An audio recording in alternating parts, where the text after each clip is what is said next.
Tonight, I want to speak with you about one of the most difficult things a human being can learn to do.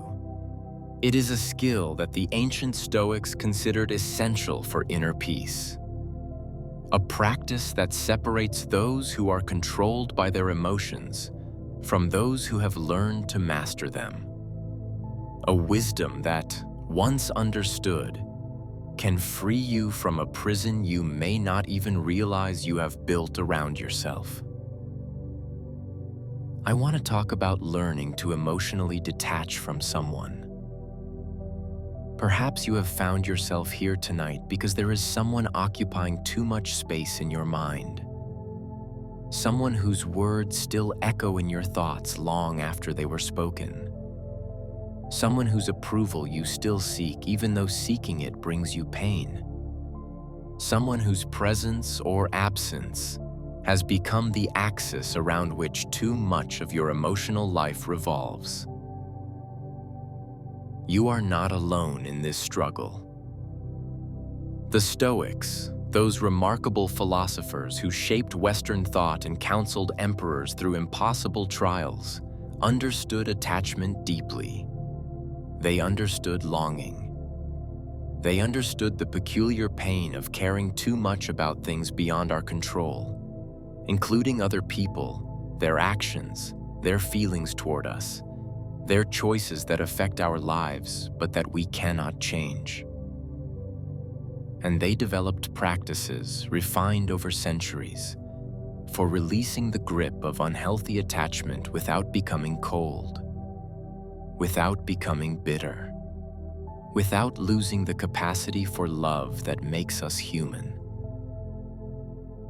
This is crucial to understand from the beginning. Emotional detachment, as the Stoics practiced it, is not about becoming unfeeling. It is not about building walls so high that nothing can reach you. It is not about pretending you don't care when you do. It is about something far more subtle and far more powerful. It is about reclaiming the parts of yourself you have given away. It is about returning to your own center after losing yourself in someone else's orbit. It is about protecting what Marcus Aurelius called the inner citadel, the sacred space within you that belongs to you alone, and that no one else has the right to occupy or disturb without your permission. Tonight, as you settle into rest, let these ancient teachings begin their quiet work. Let them loosen what has been held too tightly. Let them illuminate what has been confused, and let them guide you back to yourself. Before we can learn to detach, we must understand why attachment causes so much suffering. The Stoics were extraordinarily clear about this, and their analysis remains as relevant today as it was 2,000 years ago. Epictetus, the former slave who became one of the greatest teachers of Stoic philosophy, taught a principle so fundamental that everything else builds upon it. He said, "Some things are within our power, while others are not. Within our power are opinion, motivation, desire, aversion, and in a word, whatever is of our own doing. Not within our power are our body, our reputation, positions of authority, and in a word, whatever is not of our own doing." And then he said something that strikes at the heart of all attachment suffering. If you regard that which is not your own as being your own, you will be hindered, you will suffer, you will be disturbed, and you will blame both gods and men. Read that again in your mind. If you regard that which is not your own as being your own, you will suffer.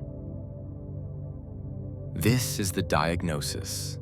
This is why attachment to another person causes so much pain.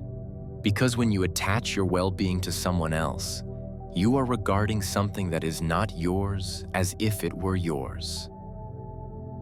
You do not own another person's love.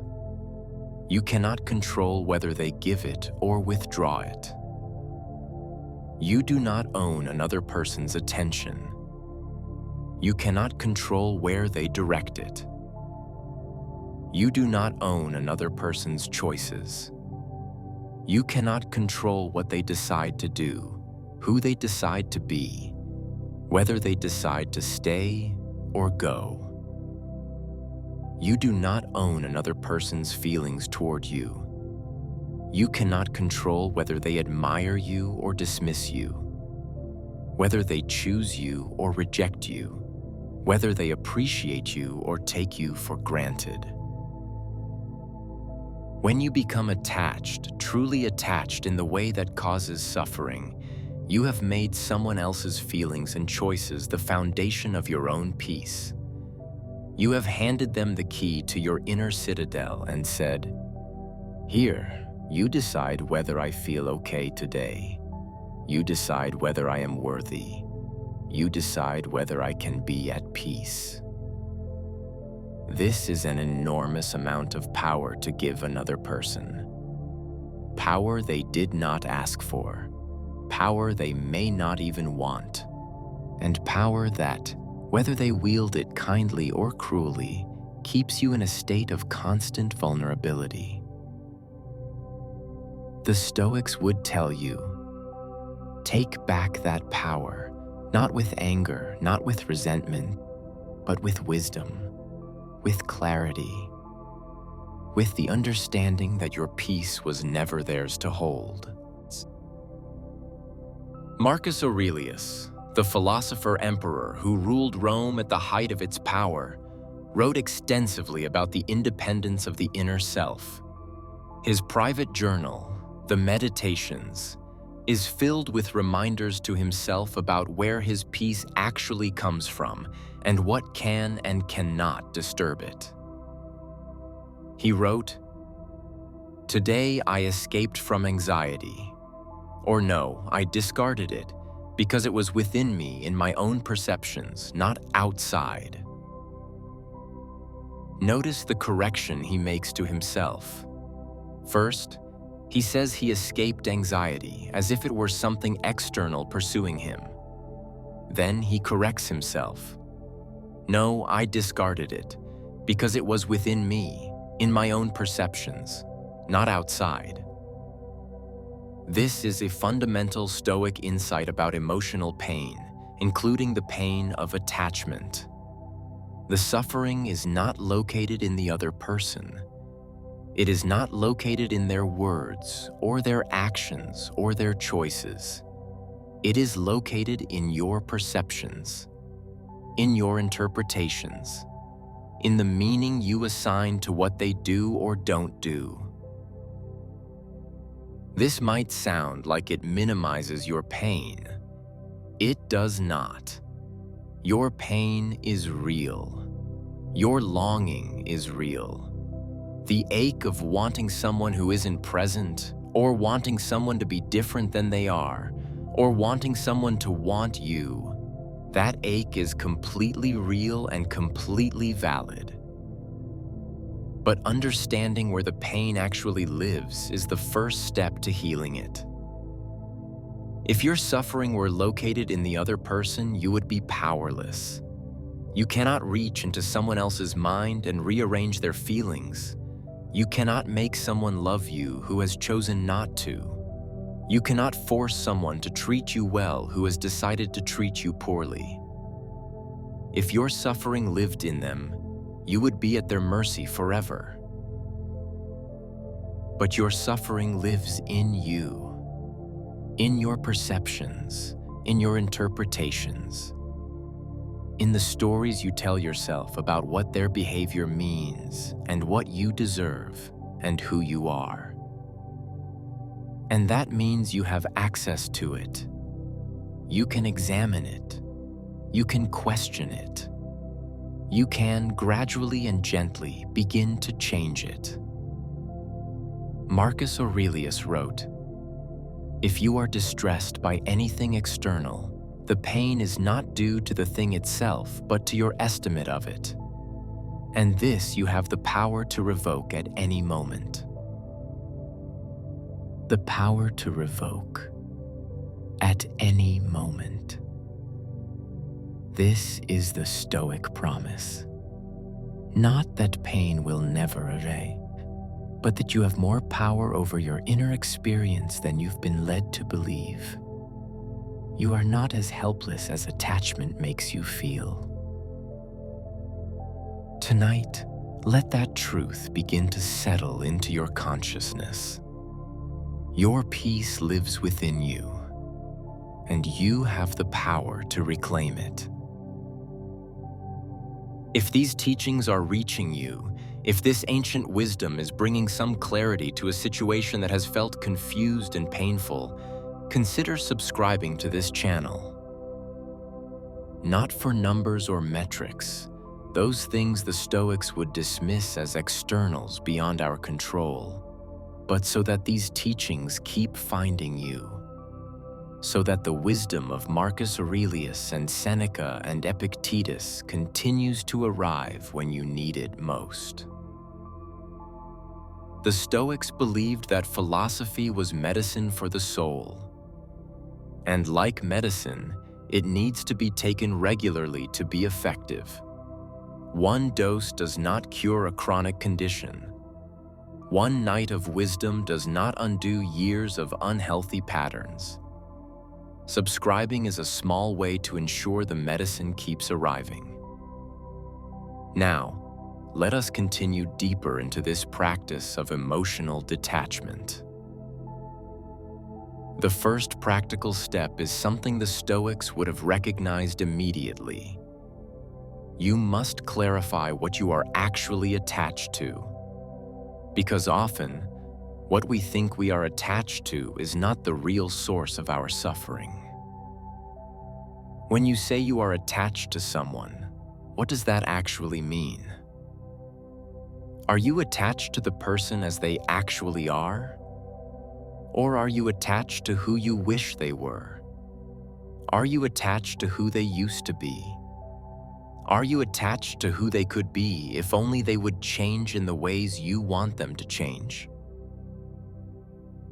These are very different things, and confusing them causes enormous suffering. Many people discover, upon honest examination, that they are not actually attached to the real person at all. They are attached to a version of that person that exists only in their mind. An idealized version, a potential version, a memory of who that person was at the beginning, before reality complicated the picture. Seneca wrote, "We suffer more in imagination than in reality." This applies directly to attachment. We often suffer not because of who someone is, but because of the gap between who they are and who we imagine them to be. We are attached to the imagination, not the reality. This is both painful to recognize and liberating. Painful because it means confronting that the person you've been longing for may not exist. The version of them that occupies your thoughts may be largely your own creation. Liberating because you can release an illusion much more easily than you can release a reality. If what you're clinging to was never real, letting go becomes not loss, but awakening. Let me ask you some questions to consider as you rest tonight. Not to answer immediately, but to let settle into your awareness. Questions that might illuminate what you are actually attached to. When you think about this person, are you thinking about interactions that actually happened?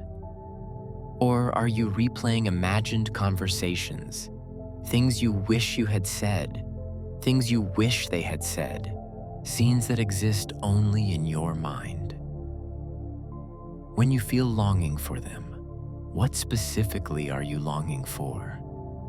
Is it something they actually provided? Or is it something you hoped they would provide, expected them to provide, believed they should provide, but that they never actually gave you consistently. When you remember the good times, are you remembering a complete picture? Or have you edited out the difficult parts, the painful parts, the parts that didn't fit the story of love you wanted to tell yourself? The Stoics practiced something called the view from above. They would imagine looking down at their life from a great height, seeing it in context, seeing it clearly, without the distortion that comes from being too close to something. Apply this practice to your attachment. If you could look down at this relationship, this connection, this person, from a great height, what would you see? Would you see two people who genuinely nourished each other? Or would you see an imbalance, one person giving more than they received, one person losing themselves while the other remained unchanged? Epictetus taught his students to distinguish between what they actually experienced and the interpretations they laid on top of that experience. The event is one thing. The story we tell about the event is another. What is the event? Someone treated you a certain way. Someone made certain choices. Someone is or isn't in your life in a certain capacity. What is your story? That their treatment defines your worth. That their choices reflect your value. That their presence or absence determines whether you can be happy, whole, at peace. The event may be beyond your control, but the story is yours. You wrote it. You can revise it. You can, with practice, write a different one entirely. A story where your worth exists independently of anyone's opinion. A story where your peace does not depend on anyone's choices. A story where you are complete, with or without them. This is not denial. This is not pretending the pain doesn't exist. This is recognizing that you have more authorship over your own experience than you have been exercising. The Stoics spoke often about the inner citadel. This was their metaphor for the core self, the innermost part of you where your values, your reasoning, your essential identity resides. Marcus Aurelius used this image repeatedly in his meditations. He wrote, "Nowhere can man find a quieter or more untroubled retreat than in his own soul." The inner citadel cannot be invaded by anyone unless you open the gates. Other people's words cannot enter unless you let them in. Other people's opinions cannot disturb you unless you grant them that power. Other people's choices cannot destroy your peace unless you have made your peace dependent on their choices. When you become unhealthily attached to someone, what happens is a kind of invasion.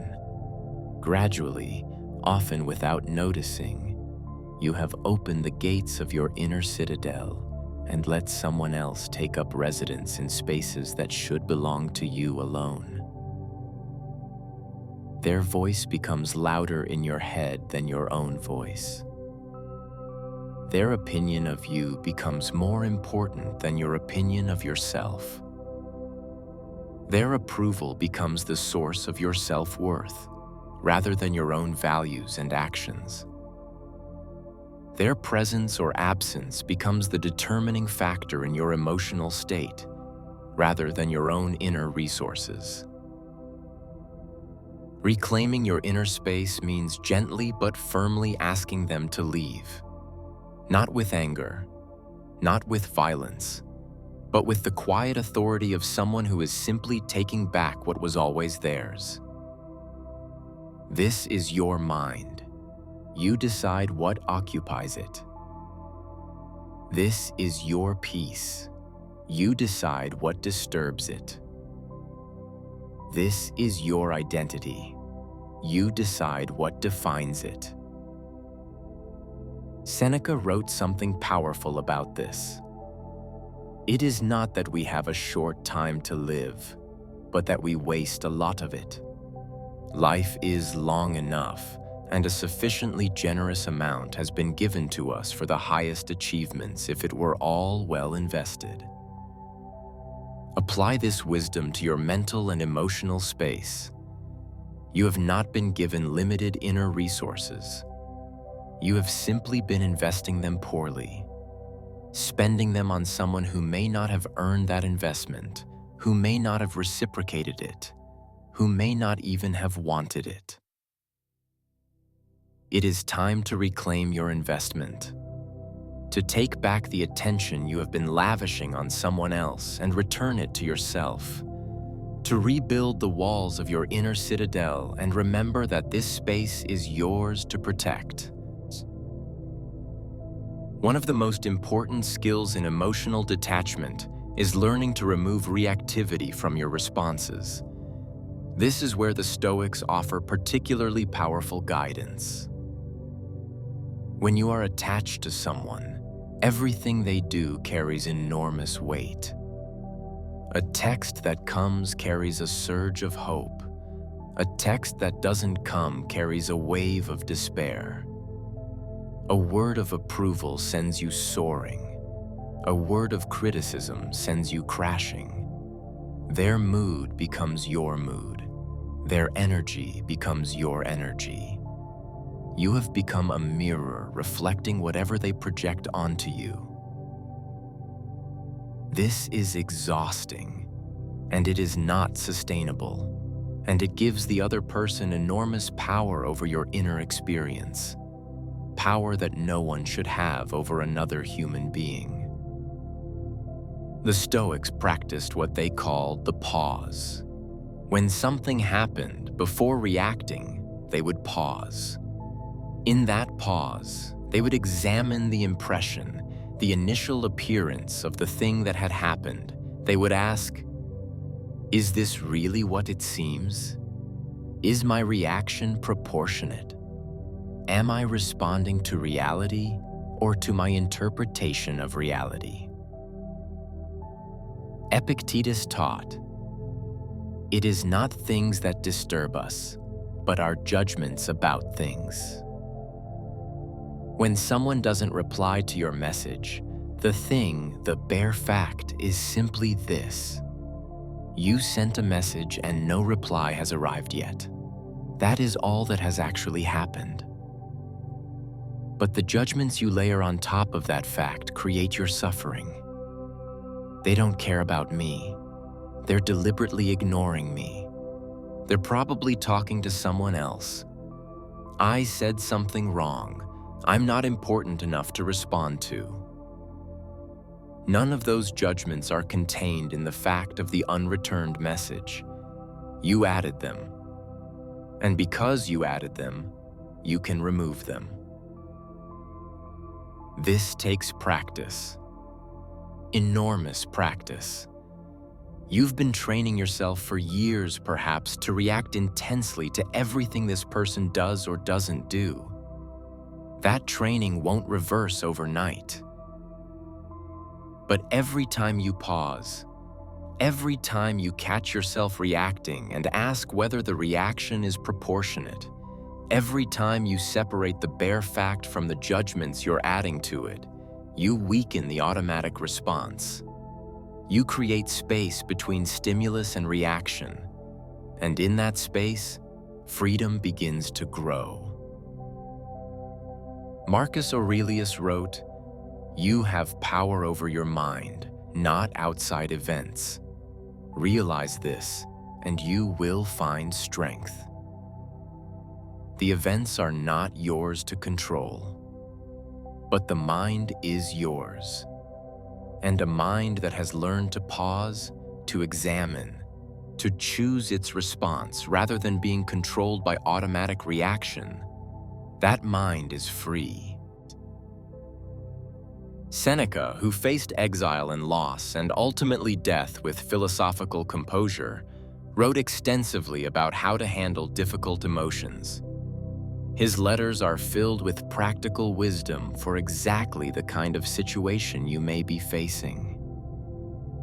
He wrote, "We are more often frightened than hurt, and we suffer more from imagination than from reality." Consider how much of your suffering about this person is anticipatory. You suffer imagining future conversations that may never happen. You suffer imagining what they might be doing right now when you have no actual information.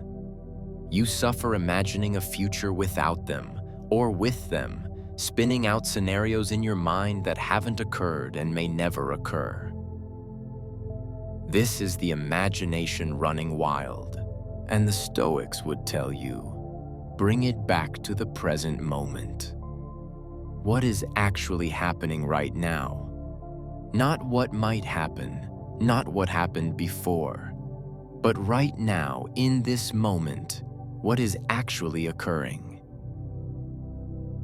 Right now, you are resting. You are listening to words of wisdom. You are safe. The feared scenarios are not present. The painful past is not present. Only this moment is present, and in this moment, you have everything you need. Seneca also wrote about the importance of not rehearsing pain. It is likely that some troubles will befall us, but it is not a present fact. How often has the unexpected happened? How often has the expected never come to pass? When you mentally rehearse painful scenarios involving this person, you suffer now for things that may never occur. You pay interest on a debt you may never owe. You endure the pain without any of the benefits that might come from an actual challenge, the growth, the resilience, the wisdom earned through genuine difficulty. The practice is simple but not easy. Return to the present. When your mind wanders to this person, when it starts constructing scenarios and replaying conversations and projecting futures, gently bring it back. What is happening now? What is actually in front of you? What can you actually address in this moment? The answer often is nothing. There is nothing you need to do about this person right now. The situation, whatever it is, does not require your immediate attention. The only thing that requires your attention is this moment, your breath, your rest, your peace. Everything else can wait until morning, if it ever needs to be addressed at all. One of the deepest challenges in emotional detachment is the question of identity. When you've been closely connected to someone for a long time, your sense of who you are can become entangled with them. You start to define yourself in relation to them. Who you are becomes inseparable from your role in their life. This is why separation can feel like losing not just them, but yourself. The Stoics understood that identity is something we construct. It is not fixed or given. It is built from the things we value, the actions we take, the virtues we cultivate, the roles we choose to identify with. And if identity is constructed, it can be reconstructed. Marcus Aurelius wrote, "Waste no more time arguing about what a good man should be. Be one." Notice the simplicity. He does not say, define yourself in relation to others. He does not say, wait for others to tell you who you are. He says, be, actively, deliberately. Choose what you value and embody it. Choose what kind of person you want to be and become that person through action. When you have lost yourself in someone else, the work of emotional detachment is partly the work of remembering who you are independent of them. Or perhaps not remembering, but discovering for the first time. Creating yourself deliberately, rather than letting yourself be shaped by someone else's expectations or presence. Ask yourself, who was I before this person occupied so much of my attention? What did I value before their approval became so important to me? What did I enjoy before my enjoyment became dependent on their participation? What did I want from life before my wants became entangled with theirs? These questions may not have easy answers, especially if this attachment has been long-standing or if it began early in your life. You may feel that you don't know who you are without them because you have never really developed that part of yourself. The Stoics would tell you, this is an opportunity, not a tragedy. Epictetus, who lived as a slave and owned nothing external, built his entire identity on his internal resources, his reason, his virtue, his capacity to choose well regardless of circumstances. He proved that identity can be constructed from nothing external. You need no one's permission to become who you want to be. Tonight, let that possibility rest in your awareness. You are not who they think you are. You are not who they made you feel you were. You are who you choose to be, and that choice is yours alone. Seneca wrote a letter to a friend that contains some of the most powerful words ever written about emotional independence. He said, "It is not the man who has too little who is poor, but the one who hankers after more." What does it matter how much is in a man's box or in his barns? How many head of stock he grazes, or how much capital he puts out at interest, if he is always after what is another's and only counts what he has yet to get, never what he has already? He was speaking about material wealth, but the principle applies with equal force to emotional wealth, to love, to connection, to approval. If you are constantly focused on what this person is not giving you, what they are withholding, what you want from them but do not have, you will always feel poor, no matter what they actually give you, no matter what you actually have. The hankering creates the poverty. The longing creates the lack. The focus on absence creates the sense of emptiness. Shift your attention. What do you have? Not from them, but in yourself. What resources exist within you that do not depend on anyone else? What capacities have you developed? What wisdom have you accumulated? What strength have you discovered through all the difficulties you have faced? What relationships do you have with others who do value you?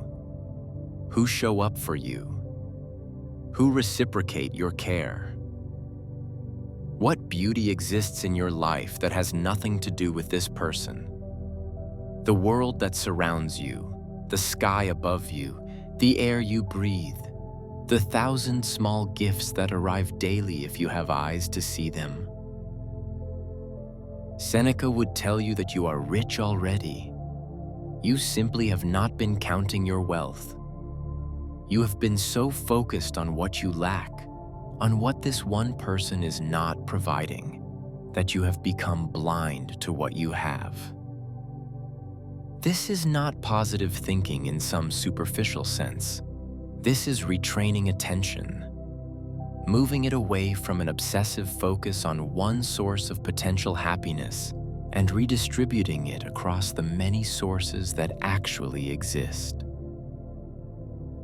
You are not as dependent on this person as you feel. That dependence is partly an illusion created by attention. Where attention goes, energy flows. Point your attention elsewhere, and the dependence will begin to dissolve. The Stoics were realistic about emotions. They did not believe you could simply decide not to feel something and have the feeling instantly disappear. That is not how human beings work. Emotions arise, often unbidden, in response to circumstances and thoughts. What the Stoics taught was that you have more influence over your emotions than you might believe. Not immediate control, but influence. The ability to work with your emotions over time, rather than being their helpless victim. Epictetus used the metaphor of impression and ascent. Something happens, and an impression forms in your mind. This is automatic. You cannot prevent impressions from arising. But then comes ascent, the moment where you accept the impression as true, where you agree with the interpretation your mind has offered. You can withhold assent. Someone doesn't reply to your message. The impression arises. They don't care about me. You feel the emotional pull of that interpretation. But before you assent to it, you can pause. Is this true? Do I know this for certain? Are there other explanations? Is my emotional reaction proportionate to what I actually know? The more you practice withholding assent from harmful impressions, the less power those impressions have over you. The automatic reactions become less automatic. The emotional triggers become less triggering. You create space between what happens and how you respond. This applies directly to the process of emotional detachment. The impression arises. I cannot be happy without this person. You feel the weight of that belief. But before you assent, pause.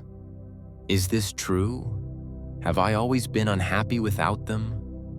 Are there moments of contentment that have nothing to do with them? Is my happiness really so limited that only one person can provide it? The impression arises. I need their approval to feel worthy. Pause. Is this true? Where did this belief come from? Did I feel worthless before I knew them? Am I nothing without someone else's validation? The impression arises. If they don't want me, something must be wrong with me. Pause. Is this true? Is everyone who has ever been rejected defective? Is being unwanted by one person a verdict on my entire worth? Each time you question a harmful impression rather than automatically assenting to it, you weaken its power. You teach your mind that these interpretations are not facts, they are stories, and you have the authority to revise them. Creating distance is an essential part of emotional detachment. Not necessarily physical distance, though sometimes that helps, but psychological distance. The ability to see this person and your connection to them with some objectivity rather than being constantly immersed in it. The Stoics practiced exercises specifically designed to create this kind of distance. Marcus Aurelius, for example, would remind himself of the physical reality behind things that seemed emotionally compelling. He wrote, Like seeing roasted meat in other dishes in front of you and suddenly realizing this is a dead fish, a dead bird, a dead pig, or that this noble vintage is grape juice and the purple robes are sheep wool dyed with shellfish blood. This sounds harsh, but the purpose was not cynicism, it was clarity. By stripping away the emotional overlay, the prestige and desire and attachment, he could see things as they actually were. And things as they actually are often deserve much less of our emotional investment than we give them. Apply this practice to your attachment. This person you have been longing for, who are they really? Not the version that exists in your romantic imagination, not the idealized figure you have created through selective memory, but the actual person, with all their flaws, all their limitations, all the ways they have disappointed you and hurt you and failed to be what you needed. This is not about demonizing them. It is about seeing them clearly. Complete, human, not a god whose approval determines your worth, not a villain responsible for all your suffering, just a person, one person among billions, with their own struggles and limitations and confusions. When you see them clearly, the attachment often loosens on its own. We are rarely attached to people as they actually are.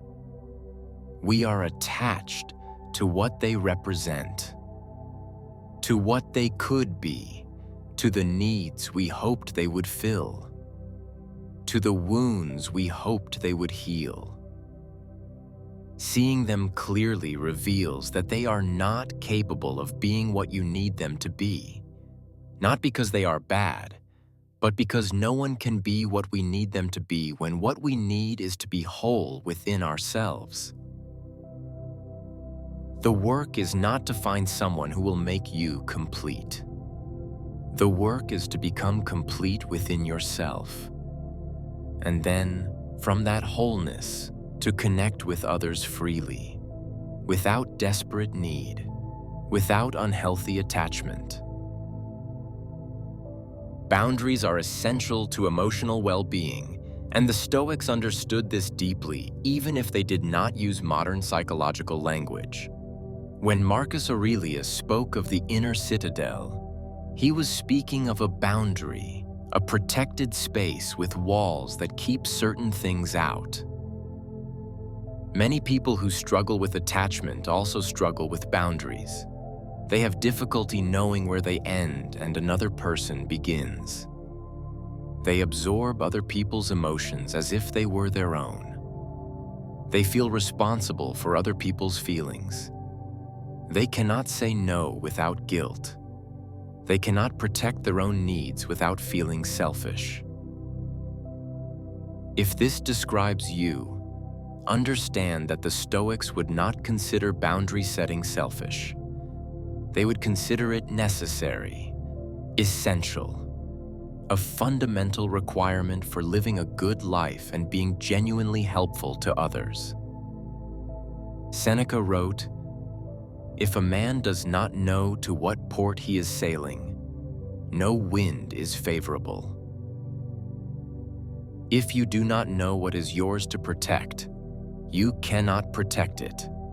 If you do not know what is your responsibility and what is someone else's, you will take on burdens that are not yours to carry. If you do not know where your identity ends and begins, you will be constantly invaded by others' expectations and emotions. Setting a boundary is not an act of aggression. It is an act of clarity.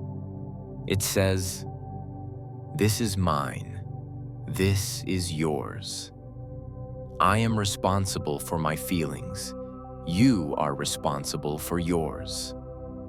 I will not allow my inner peace to be dependent on your choices." With the person you are trying to detach from, boundaries might look like limiting contact, not because you hate them, but because contact reactivates patterns that are not serving you.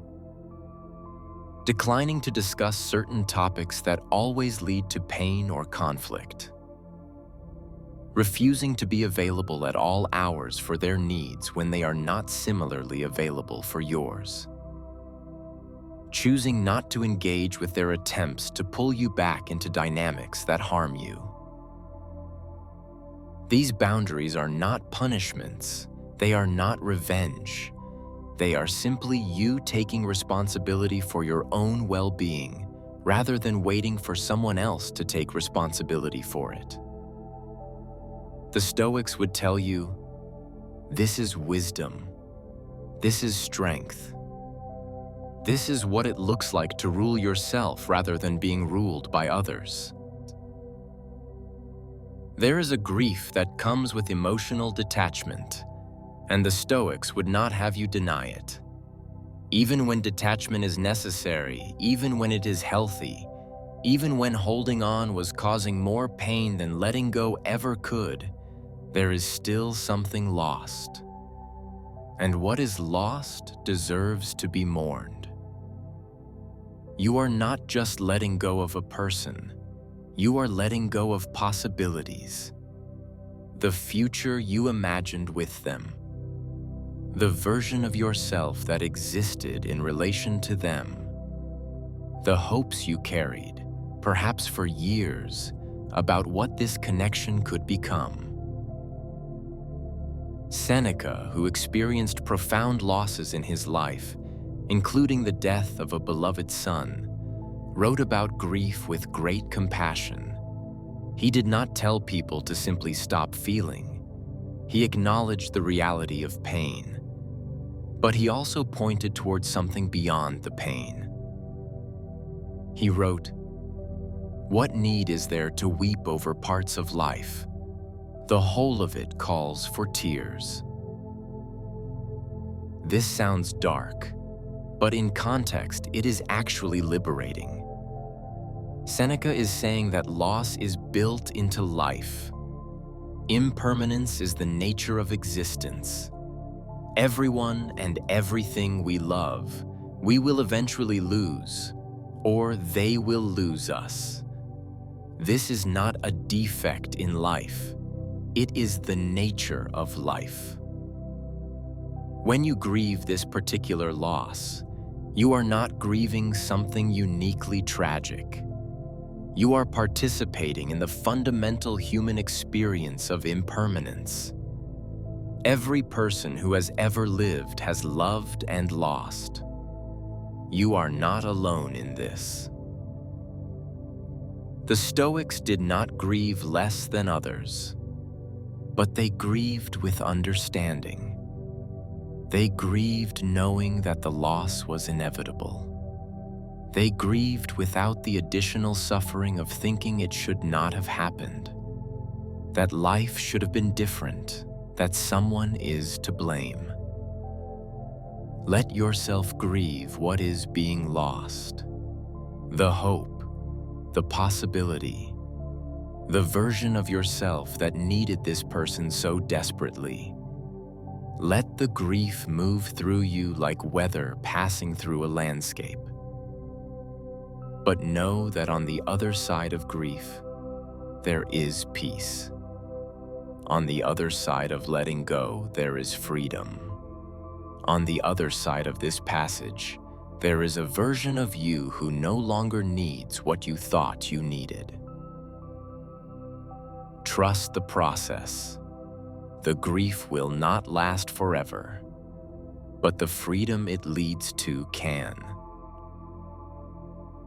We have been together now for some time, exploring one of the most difficult challenges a human being can face, learning to release an attachment that has become unhealthy, learning to reclaim parts of yourself that you gave away, learning to find peace independent of someone who has occupied too much of your inner space. This is hard work, and it is not completed in one night. But something has begun. Simply by listening to these words, by considering these ideas, by allowing yourself to examine your attachment with honesty and compassion, you have taken steps that many people never take. You have begun the process of reclamation. Now, the time for active contemplation is passing. The time for rest is approaching. Feel your body as you lie here. Notice how it has been carrying not just physical weight today, but emotional weight. The weight of longing, the weight of confusion, the weight of wanting something that has not been given. Your body can set that weight down now, at least for tonight. The questions do not need to be answered before morning. The situation does not need to be resolved before you sleep. You can simply rest. Marcus Aurelius, who carried the weight of an empire on his shoulders, still stopped each night and slept. The problems of the Roman world were still there when he woke. But he understood that rest was not optional. Rest was essential for the strength to face another day. The same is true for you. Whatever you are carrying about this person, you can set it down for the night. It will still be there in the morning if you want to pick it back up. But perhaps, after a night of rest, you won't want to. Perhaps you will find that some of what you were carrying was not worth the energy it cost. Let your body settle deeper. Let your muscles release. Let the night receive you as it receives everyone who has ever loved and lost and had to learn the ancient practice of letting go. Whatever happened with this person, whatever they did or didn't do, said or didn't say, gave or withheld, it is not happening now. The past is complete. It cannot be changed. It cannot be relitigated. It can only be accepted, processed, and eventually released. The conversations that hurt you are over. They exist now only in your memory. And memory, as the Stoics understood, is not a perfect recording. It is a reconstruction. Each time you replay a painful scene, you are not experiencing it as it actually happened. You are creating it fresh, with all the distortions and additions that come with memory. You do not have to replay these scenes tonight. You have replayed them enough. You have extracted whatever lessons they had to teach. The continued rehearsal serves no purpose except to keep the wound open, to prevent the healing that wants to happen. When the memory arises, and it will arise, you can acknowledge it gently. Yes, that happened. Yes, it was painful. And now I am here, in this moment, and that moment is over. This is not suppression. You are not pushing the memory away violently or pretending it doesn't exist. You are simply declining to engage with it endlessly. You are choosing in this moment to be present rather than lost in the past. Marcus Aurelius wrote, "Never let the future disturb you. You will meet it, if you have to, with the same weapons of reason which today arm you against the present." The same logic applies to the past. Whatever happened, you survived it. You are here. You are breathing. You have made it through, and you will continue to make it through. The past does not have the power to destroy you unless you grant it that power by keeping it alive in your mind. Tonight, let the past rest. Tomorrow may bring its own challenges. You will meet them when they come. But tonight is for peace. Tonight is for restoration. Tonight is for letting your weary mind find the rest it needs. There is a quality of self-compassion that the Stoics embodied, even though they did not use that modern term. They were often harder on themselves than on others, yes. They held themselves to high standards, but they were also patient with themselves, understanding of human nature, aware that growth takes time and that no one becomes wise overnight. Bring that compassion to yourself tonight. You became attached to this person. That was not a crime. It was a natural human response to connection, or to the desire for connection, or to the hope that someone would meet needs that had long gone unmet. You may have lost yourself somewhat in this attachment. That was not a sign of weakness or defect. It is something that has happened to almost everyone who has ever loved. The boundaries between self and other blur when connection is intense. This is human. You have struggled to let go. That struggle does not make you pathetic or dependent or broken. It makes you someone who cared deeply about something that mattered. Letting go of what matters is supposed to be hard. If it were easy, it would mean you never really cared.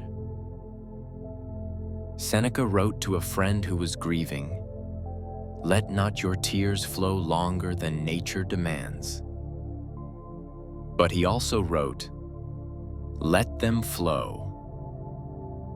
The Stoics did not advocate for the suppression of natural emotion.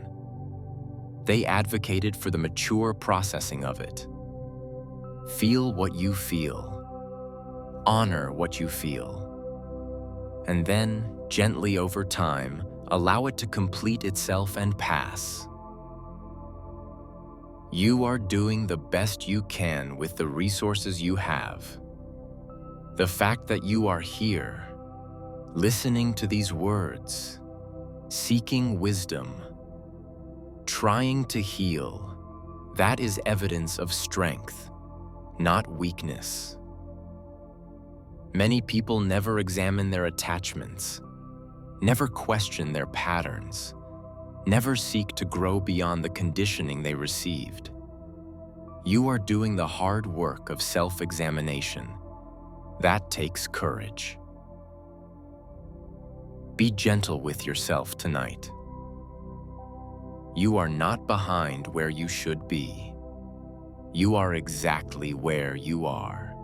And from here, from this moment, growth is possible.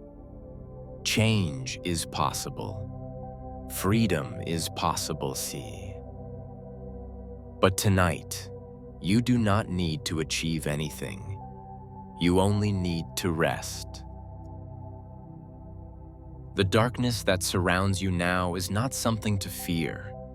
It is not emptiness. It is not loneliness. It is space. Space for rest. Space for healing. Space for you to simply exist without performing, without striving, without trying to figure anything out. In the light of day, the mind is active. It analyzes and plans and worries and reaches toward people and outcomes. This is natural and necessary for navigating the world. But it can become exhausting, especially when the mind is caught in loops about a person or relationship that is causing pain. In the darkness, you can let the reaching stop. You do not need to reach toward this person right now. You do not need to figure out what they are thinking or doing or feeling. You do not need to plan your next interaction or analyze your last one. You can simply be here, in yourself, complete for this moment. The Stoics practiced what they called prososche, attention to oneself.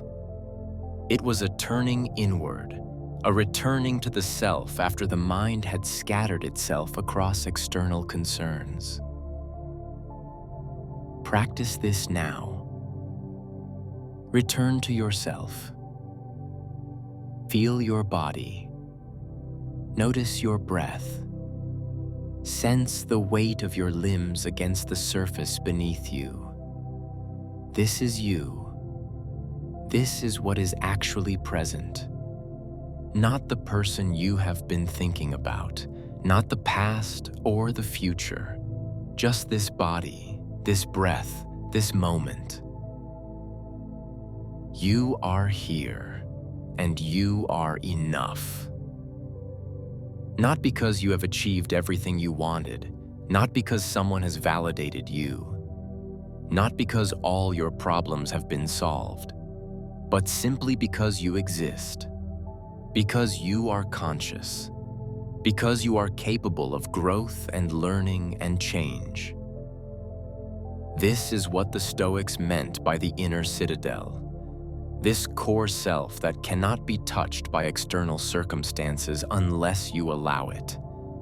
This basic awareness that persists beneath all the stories you tell about yourself. Rest in that awareness now. Let everything else fade. Let the person you have been thinking about recede into the background, where they belong. The center of your life is here, in you, not in them, never in them. If thoughts of this person continue to arise, do not fight them. Fighting gives them strength. Resistance gives them power. Simply notice them, as you might notice a cloud passing across the sky, and let them pass. The thought is not a command. It is not an instruction. It is just a thought. A thought about them arises. You notice it. You do not engage. It passes. Another thought arises. Same process. Notice, do not engage. Let pass. This is the practice of 1,000 nights. Not tonight alone. Every night that you choose peace over rumination. Every night that you decline to chase thoughts down their endless spirals. Every night that you remember, I do not have to follow every thread my mind offers me. Marcus Aurelius wrote, "You have power over your mind, not outside events. Realize this, and you will find strength." The thoughts about this person are inside events. They are your mind doing what minds do, generating content based on what has been occupying attention. But you have power over your mind, not total control. Not the ability to simply switch off whatever you don't want to think about, but influence. The ability to disengage. The ability to redirect attention. Tonight, disengage gently. The thought arises, you see it, you name it, even. There's the thought about them again, and then you return to breath, return to body, return to the present moment, which is the only moment you actually need to handle. In. Out. In. Out. The breath is always available as an anchor, always happening, always now. When the mind wanders to the person, return to breath. When the stories start spinning, return to breath. When the longing or the anger or the confusion intensifies, return to breath. This breath, only this breath, not the next one, not the last one, just this one. You are doing well. Simply being here is an act of courage. Let the night continue its work. Before sleep takes you fully, consider this. You have survived everything that has happened to you so far. Every loss, every disappointment, every person who left or who you had to leave. Every time you thought you couldn't go on, you went on. This situation, this person, this attachment, you will survive this too. Not by becoming hard, not by closing off your capacity to love, but by learning what the Stoics learned, that your peace does not depend on any external person or circumstance, that you carry within you everything necessary for a meaningful life, that the love you seek from others is ultimately a reflection of the love you must learn to give yourself. Seneca wrote, "If you really want to escape the things that harass you, what you're needing is not to be in a different place, but to be a different person." This is the work, not finding someone better, not making this person be different, not arranging circumstances to be more favorable, but becoming the person who does not need circumstances to be different in order to be at peace. That person is already within you, waiting to be discovered, waiting to be developed, waiting for you to stop looking outside for what can only be found within. Tonight, you are becoming that person simply by being here, simply by reflecting on these teachings, simply by choosing rest over rumination.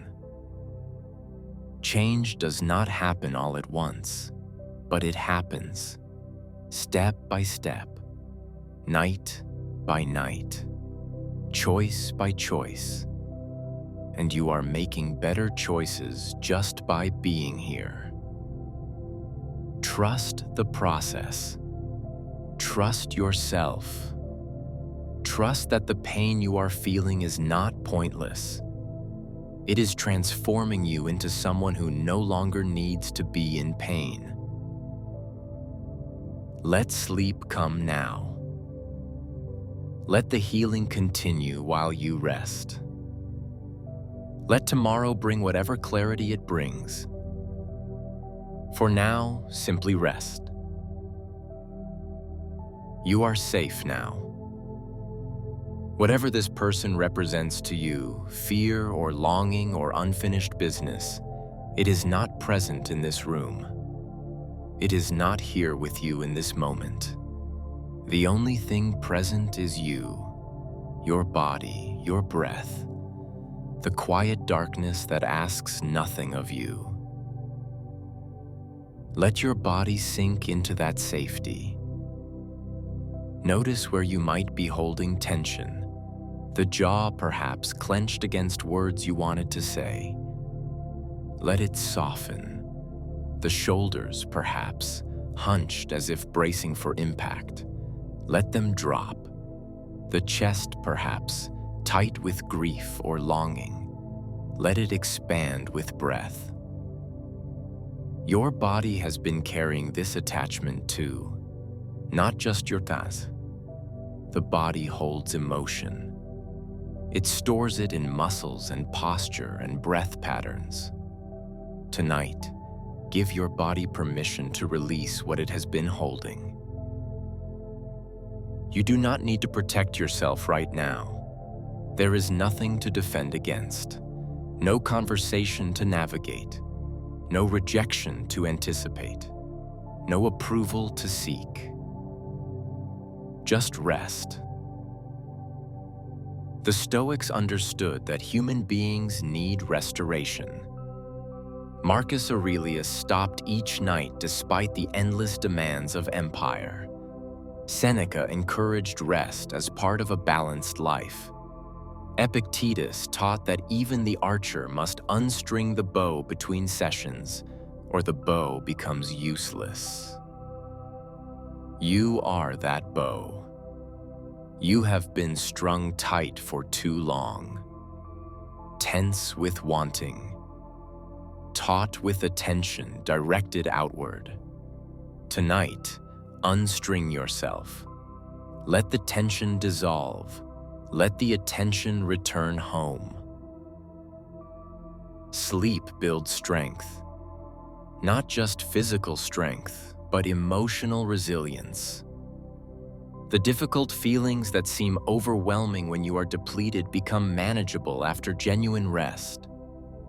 The thoughts that spiral endlessly when you are exhausted settle into perspective after sleep. Give yourself this gift. Rest deeply.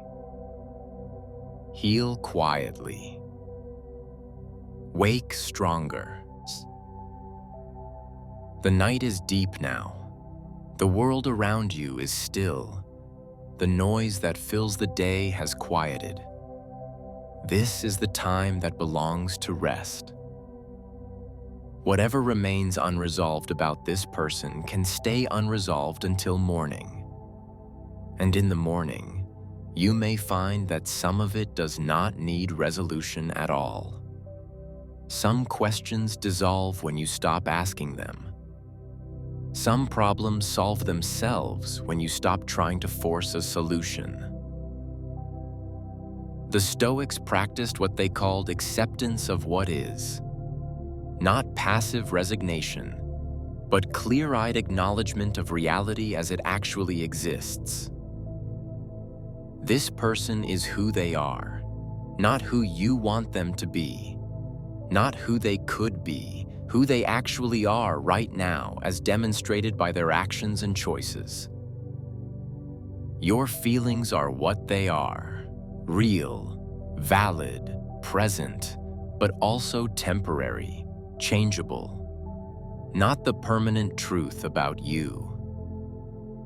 Your situation is what it is.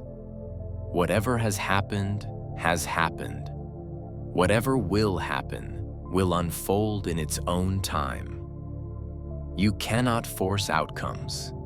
You can only choose your responses. Acceptance is the beginning of peace. Not acceptance in the sense of approval. You do not have to approve of how things are. You do not have to like it. You do not have to agree that it should be this way. But acceptance in the sense of acknowledgement. This is reality. I am working with what actually exists, not with what I wish existed. I am starting from where I actually am, not from where I think I should be. From acceptance, wise action becomes possible. From denial, only confusion and frustration arise. Tonight, accept.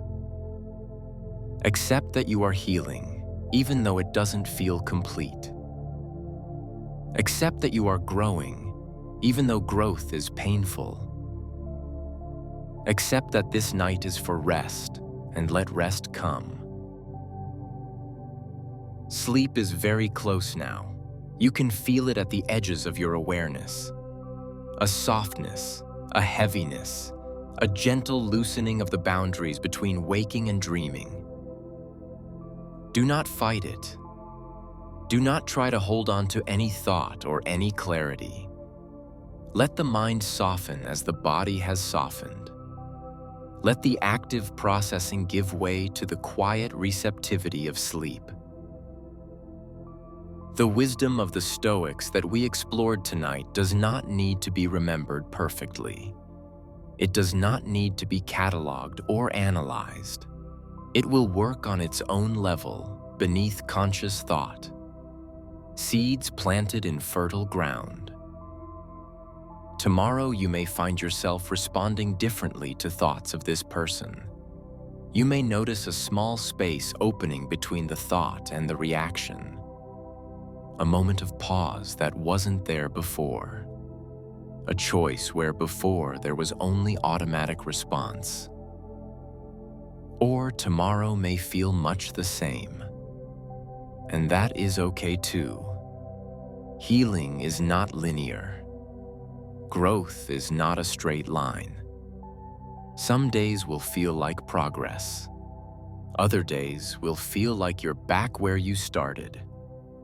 Both are part of the process. The Stoics played the long game. They were not interested in quick fixes or instant transformation. They knew that character is built slowly, through repeated practice, through daily choices, through patient work over time. This is one night of that patient work. One night of choosing wisdom over rumination. One night of directing attention toward peace rather than pain. It matters. Even if you can't see the results immediately.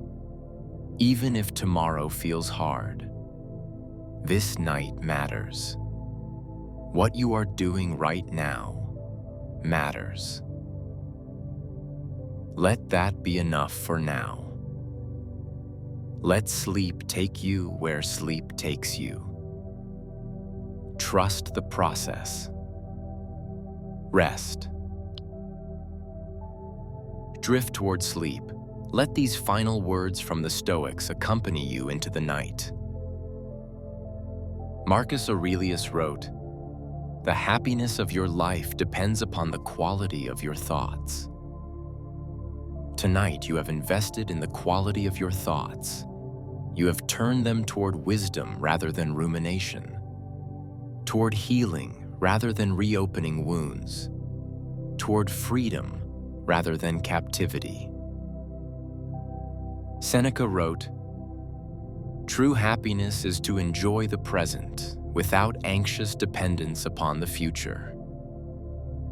Tonight, you are practicing presence, not anxious about tomorrow, not lost in yesterday, simply here, breathing, resting, allowing this moment to be enough. Epictetus wrote, "Wealth consists not in having great possessions, but in having few wants." Tonight, you are practicing wanting less, releasing the desperate grip on someone who is not yours to hold, discovering that you are complete without what you thought you needed. These are not just ideas to think about, they are practices to embody. Night after night, choice after choice, until they become not just what you believe, but who you are. You are becoming someone who does not need any particular person in order to be at peace. You are becoming someone who holds things gently rather than clutching them desperately. You are becoming someone who loves from fullness rather than seeking love from emptiness. This is the Stoic path, not withdrawal from life, not coldness or indifference, but mature engagement, wise loving, peaceful connection with others from a center that remains stable regardless of what others do or don't do. Rest now. This night is complete. Let sleep do its healing work. Sleep now. Deep, peaceful, restorative sleep. You have done difficult work tonight. You have looked honestly at an attachment that has been causing you pain. You have considered new ways of understanding it. You have opened yourself to the possibility of freedom.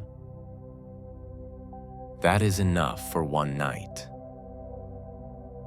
The person you have been thinking about, let them fade now. They are not here. They do not require your attention. Whatever your relationship with them is or was or will be, it does not need to be figured out tonight. You are enough by yourself in this moment. You have always been enough. You will always be enough.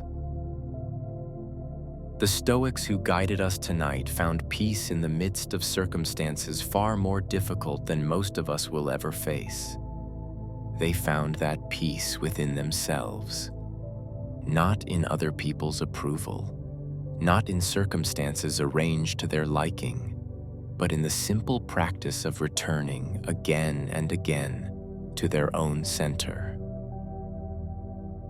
That center is in you too.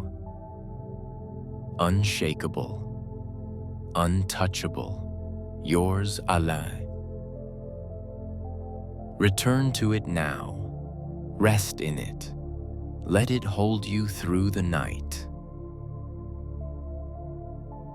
When morning comes, it will bring a new day, a fresh opportunity to practice what you are learning, a chance to be a little more free, a little more clear, a little more at peace. But morning is not yet here. Now there is only rest, only peace, only sleep. Good night. May you release what is not yours to carry. May you reclaim the peace that was always yours. May you wake free.